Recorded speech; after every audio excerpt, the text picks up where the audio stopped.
سورہ بقرہ 114 آیت کا ہے، وقالت الیہود لیست النصارى علی شیء وقالت النصارى لیست الیہود علی شیء وهم یتلون الکتاب کذلک قال الذین لا یعلمون مثل قولهم فاللہ یحکم بینہم یوم القیامۃ فیما کانوا فیہ یختلفون۔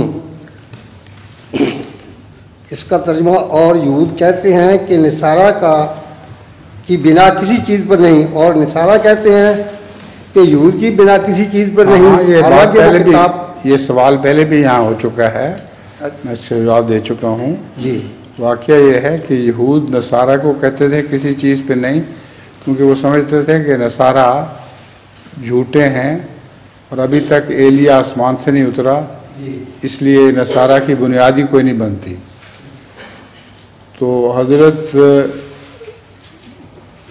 رسول اللہ صلی اللہ علیہ وسلم سے پہلے جو نبی گزرے ہیں ان میں سے حضرت عیسیٰ کی بنیاد تب بنتی اگر آپ کا وجود خدا کے نزدیک سچا ہوتا۔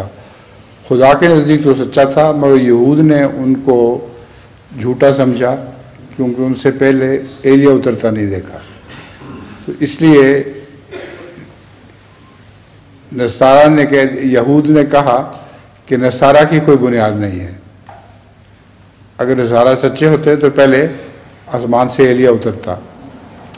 اور نصارہ نے کہا کہ یہود کی کوئی بنیاد نہیں ہے، اس لیے کہ یہود ان کے نزدیک ایک سچے نبی کے منکر تھے، اور جب وہ خدا تعالیٰ کی طرف سے بھیجے ہوئے سچے نبی کے منکر ہوں تو کسی بنیاد پر قائم نہیں ہوں گے۔